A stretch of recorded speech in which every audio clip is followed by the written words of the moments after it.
Time to fuel your business success. Welcome to Harmonious at Lunch. We're bringing you bite-sized advice and expert conversations to drive clarity and growth 5 days a week. Make sure you join our Facebook group at humanopt.com/lunch, where listeners like you and our guests hang out so we can find harmony in business together. If you're building a business, you're in the right place. Let's dive in.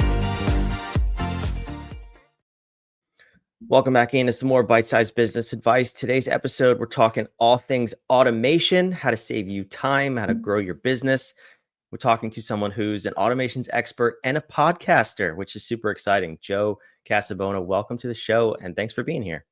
Hey, Brandon, thanks so much for having me. Also, always good to talk to a fellow Royal. That is right. We just found out we both went to the University of Scranton. Small world. Yes. Super cool. But I want to actually start with the podcasting. I just read you have 3 podcasts. Is that true? Yes. I have 3 active, 4 kind of there. My main show is called The Streamlined Solopreneur. That's where I talk about automations and systems to build a spacious life. Streamlined Podcaster, which is my updated kind of in batches. I take the advice I'm doling out on Streamlined Solopreneur that is podcast specific and move it over there. Joe's Audio Notes is my inconsistent but frequent voice notes podcast. So I usually record that from my phone and upload it, just about stuff I'm thinking about around business, solopreneurship, parenting, whatever, life. And then I also have a podcast called Start Local, which I have 2 other co-hosts for. So they're the faces, and I'm kind of the behind the scenes guy most of the time. Where we highlight businesses and organizations in Chester County, PA, which is where I currently live. That's super cool. I have this one and one other one that I dabble with. I couldn't imagine any more than that. But you're the automations expert, and that's probably why you make it feasible. Yeah, So then I think. Go ahead. Oh, I was gonna say, I think I had a chronic problem for a long time of not saying no to enough things. And instead of saying no for a while, I was just like, well, let me see how much I can do without doing everything. And so, some podcasts have fallen by the wayside, but I've always maintained kind of like 3 active because they light up like different parts of my brain and interests. I like it. Well, it's probably, well, I know it's not probably, it's definitely a lot to keep up with that, along with doing everything else to run a business. So let's dive into automations, because if you're not automating things in today's world, your business just won't last very long. I'm convinced, or it'll be so bloated with people that are unnecessary, it still won't last very long. So we're talking specifically automations. Your expertise is solopreneurs, podcasting, like you said, but I think everyone can learn from this stuff. So where do you typically start with automations? What's the lowest hanging fruit for people typically? Yeah, I think there are lots of different types of automations. I think the lowest hanging fruit is like a small task that you have to do frequently. So, one example is um, automatically doing automatic bill pay, right? Is one. So you don't have to remember to pay your bills. You set up automatic bill pay, right? So that your water doesn't get shut off or whatever. On the business side of things, what that could look like is, when a file is put into Dropbox, email my editor or email my VA, or when I update a status in Notion, again, email my VA or, upload this file to wherever. And then those things could be the basis for bigger automations, right? So I just set up one this morning. I went to this conference last week and was basically told, like, hey, you need some presence on social media if you want to grow your mailing list. And I hate social media. And so I need to do it my way.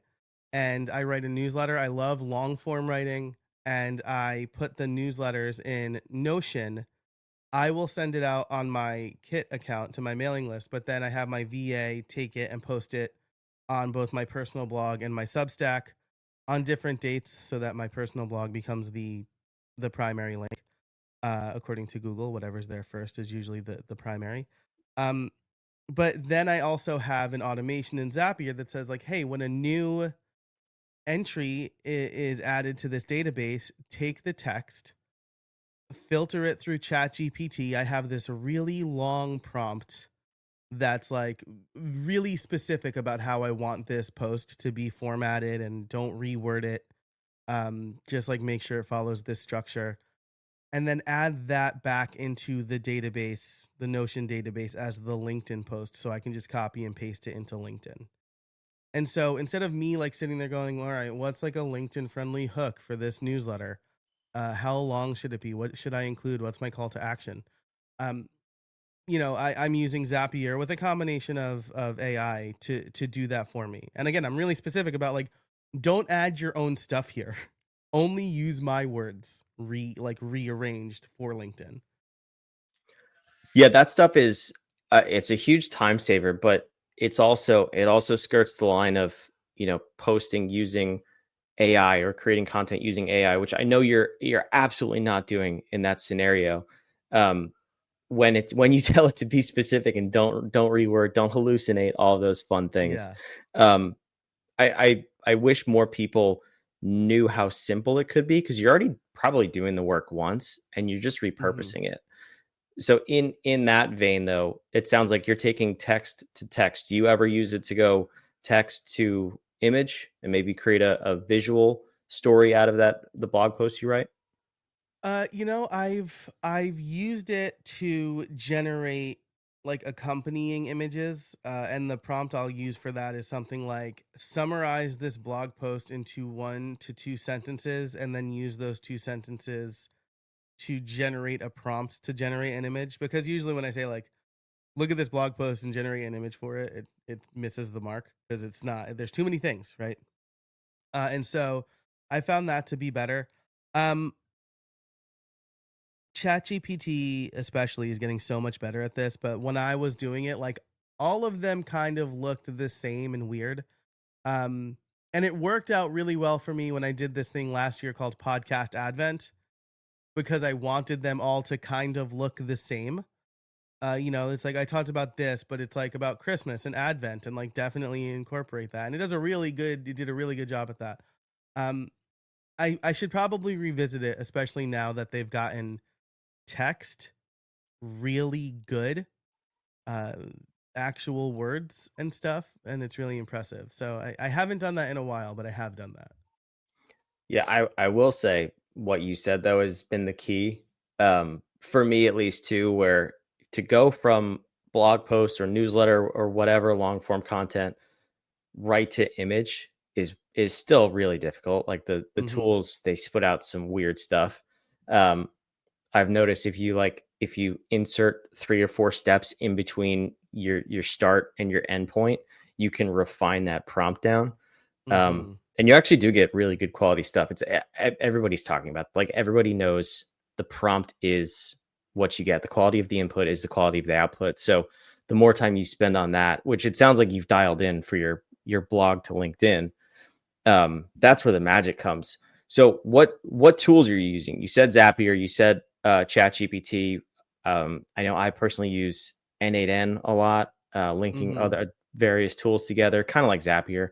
But what are you using? What are your favorite automation tools?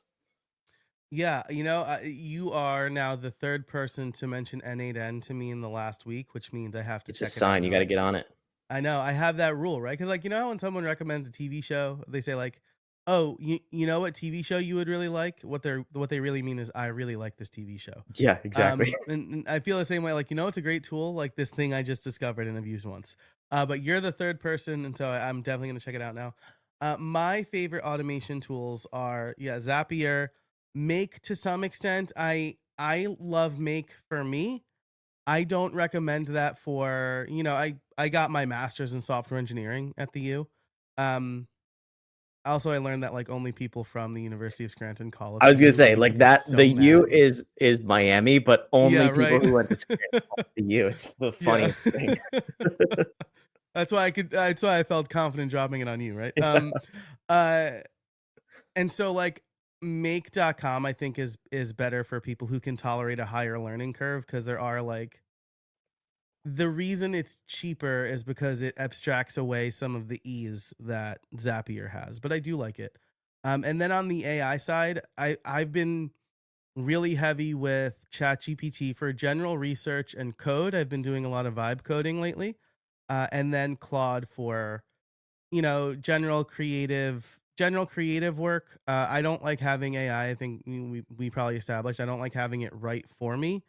But I will use it a lot for rubber ducking, which is a term again in programming that essentially means like programmers would keep rubber ducks on their desk and then talk problems through with it. Like just speaking it out loud helps you arrive at a solution. I think we've all probably experienced that. You go to a friend and you're like, "Hey, I'm really struggling with this," and then you talk through it, and then you're like, "I have the solution. Thanks for your help. Like, thanks for just standing there." So programmers use a rubber duck. I've been using Claude for that, where I'm like, "Hey, I'm thinking through this thing. What am I not considering? Like, what is outside of my bubble?" And the really important thing that I include in every prompt or in the project is, don't just blindly agree with me. Push back on my assumptions. Because otherwise AI is like, "You're absolutely right. You're the smart," it's like, it's more flattering than my mom, and I'm Italian. And so like I am too. I know exactly what you're talking about. Okay. But it is like, great idea, Joe. This is inspirational. Like, hang on. Yeah, no, I said I want chicken I'm for wrong, dinner. right? Yeah, that's funny. Okay, so I learned programmers are crazy. Is that A little is bit. that what you're saying? Because they talk to rubber Like, ducks? Okay. yeah, I don't even have like a physical rubber duck. I just kind of talk to the air, and my wife has come down to my office and she's like, "Who are you talking to?" And I'm like, "Just me, just no one, the Yeah. ether." But Which I think like, is okay. honestly, yeah, right. It has helped me, because I'll say like, "Oh," and then I do this. Oh, and then like, just I don't know, just like hearing it outside of your head, I think leads you down a different path. I agree. I think talking out Yeah. loud is a beautiful strategy, but Yeah. the second you add a rubber duck, it's where I'm gonna question you a little bit. Maybe this is why people have dogs, because then they talk to their dog and it's not as crazy. There you go. There you go. That's funny. I will say though, I think that's a brilliant tip, and I've done this before with Gemini is my AI of choice. But I tell it to even analyze meeting notes, like meeting transcripts with our team, Mhm. and I'll say, go in and analyze these responses. I know I'm positive and optimistic all the time. I really only see what's working first, and it takes me a long time to see the Mm, negative side. So yeah. I remember one meeting where it was super mean. I was like, go play devil's advocate, go analyze this transcript. And one person on our team followed somebody else and said, I agree with Dave, what Dave said. And I think that's a good way to go. And it said, Corey seems like he's really weak and doesn't have any thoughts for himself because he agrees with other people. I was like, Gemini, chill out, please. Dang. That is You need that. I savage. think not to that Yeah. extent. You could tone it down a Yeah. little bit, but having that someone else or something else that can think intelligently, not like a rubber duck, to poke holes in your plan, just helps you get to the solution way faster.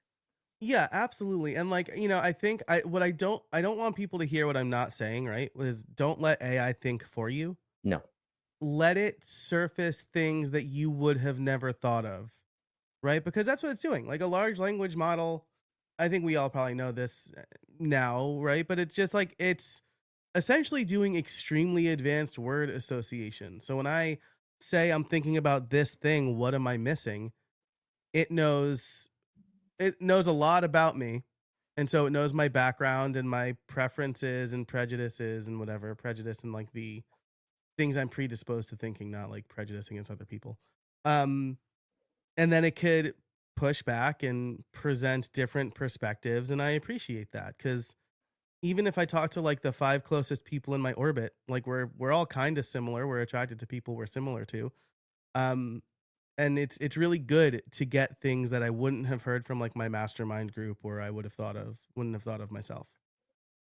Yeah, no, it's a great strategy. So why don't we talk about we'll wrap up with this. Give me either some or one of your favorite automations that either you use or you've helped other people implement that's one of the biggest time savers throughout the week? I think far and away the biggest one is my podcast processing. It's like a series of automations. So I will talk about the post-production stuff, and leave the pre-production stuff for another time. So once I am done recording an episode with a guest, I take everything. I use Riverside, so I download the files from Riverside. The files get renamed. I use an app called Hazel for this, and moved into a folder called Needs Editing. The folder called Needs Editing is watched by Zapier or Make, whatever it is. And it looks for an episode number. I always include an episode number because the episode number is related back to Notion, and the status is updated in Notion to out for edit. And my editor gets an email with a Google Doc that has all the show notes and any edit notes it needs. Once my editor is done editing it, he uploads it back to the production folder in Dropbox, again with that episode number. The status is updated to ready for scheduling. And then my VA gets an email saying like, hey, this is ready for scheduling. All of the show notes are here. I've been using AI to write the show notes and description. Always include a disclaimer at the bottom that AI wrote it based on the transcript. So if I haven't written something, people know I haven't written it. Sometimes I have to change it a lot, and I'm like, nah, it's not what I was going for, but it's getting a lot better lately. And so my VA knows to take the files, and she has the SOP for publishing it to my podcast host, to YouTube, and to Substack, and then she updates it to scheduled for publishing or whatever the status is. So when I am done recording an episode, I record the intro, I ship out the summary, and I don't see it again until it hits my podcast feed. And so like this alone probably saves me like 10 hours a week because I'm not editing. I'm not even sending emails saying it needs to be edited. I'm not scheduling it. So I'm not like uploading the files or copying and pasting anything. And I'm not sending emails to anybody telling them that it needs to happen. They are getting all that stuff automatically. And it took some time to set up, but I would say like the 5 hours it maybe took me to set up, recording the SOP for my VA and connecting everything and testing it, is well worth the investment because it does save me a legitimate amount of time. Yeah, those things, they're so frustrating, by the way, to set up workflows and automations, but the payoff even in the short term is so massive that it's like, okay, just push through, work through it. So what I'm going to do based on that is I'm going to take this transcript. I'm going to tell Gemini, spit out this process for me that Joe just described for uploading podcasts. Now, knowing the tools that I use, give me the step-by-step workflow to go set this up for myself. And I will save 4 hours on what took you 5 hours. Yeah. And I haven't looked at Zapier. I was talking to somebody and they were like, oh, have you been using like AI agents? And like up until this point, I feel like marketing teams have stolen the word agent and just like rebranded chatbots as that. Yeah. And I'm like, oh, I've built Zaps to do a bunch of things. He's like, oh no. And he showed me the Zapier agent interface. And so maybe you could even just have it write in a prompt for an agent, right? And kind of do all that stuff yourself. And then now you're saving 4.5 hours on what took me 5 hours, right? Yeah, absolutely. Yeah, the agentic side of things is a little bit controlled by marketing at this point because a lot of agents are really just workflows. Yeah, but true like how agentic bots are powerful. It's like how cell phone companies started using 4G or 5G before.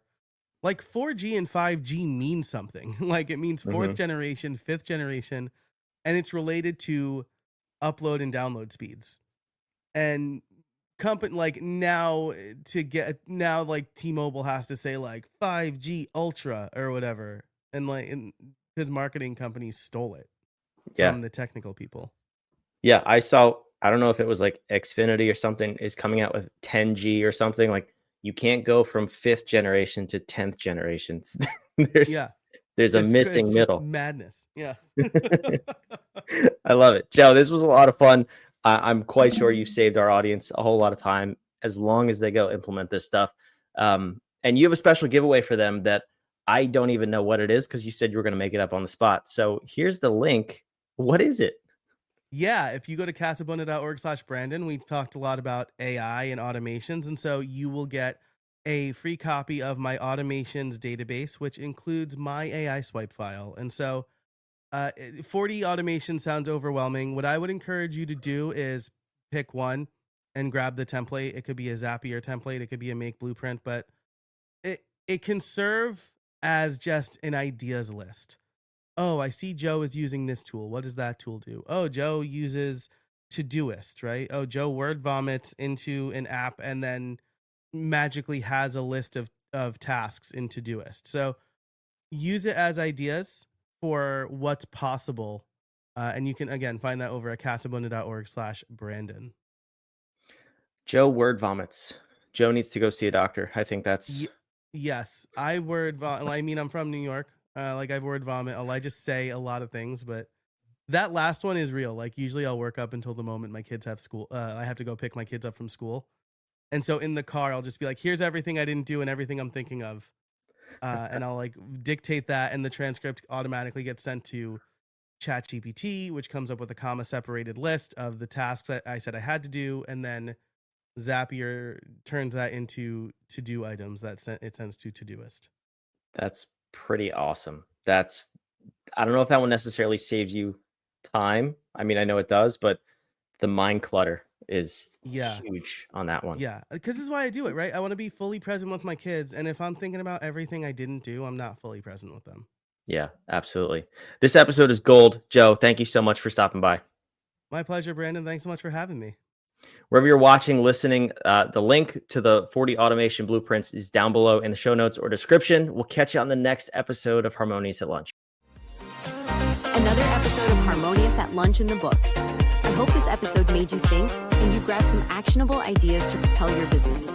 Don't forget to like, comment your takeaways, and subscribe wherever you're listening so we can help more entrepreneurs just like you achieve harmony in their life and business.